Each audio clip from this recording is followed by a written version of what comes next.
quick round of introduction. I am Kurt Ernst. I am the Principal Product Manager for Risk and Fraud here at Proof. And I'm going to go ahead and introduce my literal partner in crime here, Slava. Slava, if you want to introduce yourself. Hello, everyone. Slava Isipenko, Head of Engineering at Proof.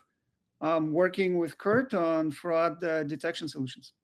Great, thank you, Slava. So I promise not to pull up any slides. We're going to get right into it. But before I do want to talk a little bit of who is Proof. So over the last 10 plus years, and as Philip mentioned, we used to be called Notarize. We've digitized and secured all of your critical transactions. So anything from power of attorney to online closings to wire transfers, et cetera. And we have a network of notary and agents that you can go online with and join literally in seconds. And as we go through and do these type of transactions, how do you trust that that person on the other side is who they say they are? Because as we mentioned, we've seen these deep fakes proliferate and synthetic identities that proliferate. I literally had a transaction come across my desk yesterday that was a deep fake video for a $200,000 vacant lot of land that would have gone through if it wasn't captured. So this is an absolutely critical area to talk about. And so what we're going to show here in a second, and I'm going to go ahead and share my screen, and hopefully everybody will be able to see this. Let me bring this up. What you are looking at here is a wire transfer, $50,000. And I have Slava on the call. He is the signer. This could be a notary, or it could just be an agent that is securing this item. The first thing I'm going to do is go through and verify his credential. And here you see, in a second, he'll turn on the deep fake and you'll see it. But this is this apparently is Slava here, or Loki, as we like to say. But the reason why I'm showing this as well is not do we just look at deep fake information, but we look at synthetic identity information. So we're looking at all of those passive signals, your name, your address, device information, email, et cetera, and creating a score in the back end that will be used in the future, along with the deep fake video, which we'll show in a second. But for this particular case, let's say I'm not very good at what I'm doing, and I say, this looks like him. Close enough, good enough for government work, and then we're there. And now what I'm going to do is I'm going to ask Slava to go ahead and turn on his deep fake video. All right, ready? I am going. And you should be able to see there, Slava now is a completely different individual there, and what you now see is under the covers, there's algorithms running and models running to analyze the video. And now the person, the agent, sees, wait a minute, something's a little fishy about that. Let's take a look at it. So now I'm bringing up, this is a deepfake assessment.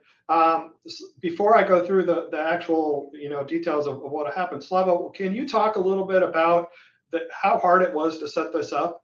And what's happening with this video? Yeah, I am using an off-the-shelf, open source, readily available deepfake software and a medium range GPU. Was it hard? Technically inclined, not hard. And for $50,000, I would definitely do it. I'd do it for less. And I have to say, it's convincing, right? It's really hard to detect it if you're human in low light condition, real world cameras, right? Because it's tracking my facial expressions. I'm going to smile, tracking the mouth movement moderately well. I can put on glasses. It will do it. Hair, everything, even if I partially obscure my face, it's dealing with it, right? So it's hard if you're human to really call it. So that's why we do the blend of the technologies. Back to you, Kurt. Yeah, thank you. So as part of this, the real power that we're advocating for here that others may not have or don't have the capability to do here is we have a human in the loop here, because you're as part of the assessment, and being able to change the environment, change what they're doing will allow you to be able to see those signals that normally don't come up. It's relatively straightforward to do this in the lab. You take a nice 4K YouTube video and run it through, and everything looks great, right? You need the deepfake signals pop up. But in the wild, as we like to call it, where you have a bazillion different devices that you can join from, different cameras, different filters, different lighting, different network quality, all of that ties together, and it's much more challenging. And so by being able to do this, we believe that you're better able to detect the deepfake. So what I'm going to ask Slava do now, and he's going to talk a little bit through it, he's going to move his hand in front of his face very slowly. And what you will be able to see, and Slava, if you want to talk through it while you're doing it, is very much changes occurring. So there you can see. We found this is the most effective technique to instruct our trained agents or notaries, right, to start to kind of do the additional visual check, right? Because the models are good, but they're not that good when at recognizing the fingers and the detailed textures and the faces and the masks. So this is what we're instructing our agents to do, and recording, right? So for the later inspection. So I hope you saw the artifacts. I'm not sure, I wasn't looking at the screen. Kurt, how did it go? Yeah, you're losing your fingers. So either does it look weird? Okay, it should look disorder weird. Or that's the deepfake. I'm gonna go back to my real me actually, because I don't feel too comfortable with this. All right, so I'm gonna back to me. All right. There you go. Now put your fingers in front of your face, and you'll see the difference. Yeah. So you know that you don't lose it. So perfect. So I'm going to say, you know what? I'm not completely sure. I wasn't paying attention when I was doing it, so I'm going to say I'm not completely sure. But I'm going to maybe there was an incomplete finger or two, and hit submit assessment. And so now the assessment's been completed, and I can go through the process. Now, as the notary, again, I have a lot going on. I've got a lot going on in my mind, but I'm going to go ahead. Complete the meeting. I'm going to go ahead and complete this. Going to complete this meeting, and I'm going to do an assessment. I'm going to say, yeah, okay. I'm not actually going to put anything in here. But what I'm going to do now is, because this was a synthetic item, it was held for review. In other words, the documents weren't released. And let's see if this has been updated or not. This should be updated. There we go. And now I have an agent who can go ahead and pop on and analyze this after the fact. And what you're seeing is during the assessment, we capture all of these frames that were occurring in the assessment. So we can scroll over, because there was a lot of jibber jabber there. But as we go through it, and it takes a little bit for those videos to come up. But you can see, you can go through frame by frame and take a look at all of the different transactions that occur. So as an analyst, you can backstop and whoever's trained. So here we go. Here's some good examples of. There you can see. I hope you can see where the finger started disappearing, and then you can go, yeah, you know what? That was an obvious deep fake. We're not going to allow this transaction to go through. In addition to that. And in addition to all the synthetic identity signals that you will have, you also have, because again, looking at deepfake and a video itself is not enough. You have to follow all the breadcrumbs. We also provide and use as part of our scoring the different device information that's in there. And so here we can see, well, he's using Unity video capture. He's using an AWS virtual camera, OBS virtual. All of those are signs that he's running this through a filter and doing things he's not supposed to be doing. And doing a deepfake video. So not only can you now go through and be able to see it as part, and we've changed the environment, but now you can go look at it after the fact. But after the fact, if you don't have somebody instructing them to do this, you wouldn't be able to see these extra fingers and incomplete information, etc. So that is the demo we have. Slava, anything additional you wanted to add about any of these different pieces? No, I think you got it. Great. So I think we're open for questions now, if there's any questions that have popped up. I'm trying to keep it on time, Philip, so you can pay. No, this is great. I appreciate you all doing this on. Yeah, absolutely. Audience, the questions are in the question box. So please, if you have any questions, drop them in. But while we wait for those questions, I'm sure Miguel, please fire one. Yeah, like I was gonna say for a client that's integrating this, yeah, like what do we need, to integrate this to our video deepfake detection? Yeah, thanks for the question, Miguel. Great question. And as part of the connected experience that Proof provides, all of this is part of our platform.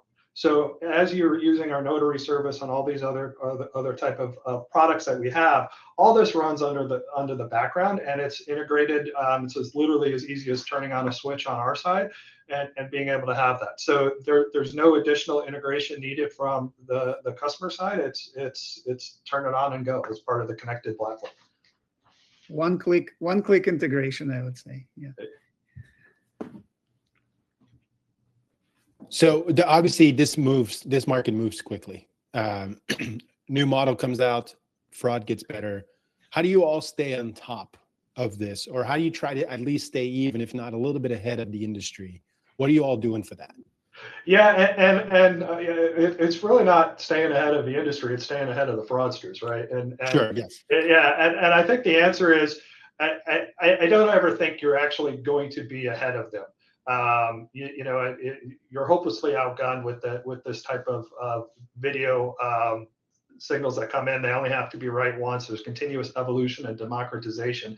I think the key there, though, is where we as an industry have the advantage, and Proof has the advantage, is it's not just about detecting on the video. It's about looking at all the breadcrumbs, following the identity information, the device information, where they're coming in from, and all those signals that we look at under the covers to be able to assemble that picture and be able to put that and see that. And Slava, I know there's probably something you want to add to that as well. I just add that we are kind of a video native platform, right? Our mode is we have literally millions of videos, real time, real world videos, real conditions, real backgrounds, real people, real web cameras, right?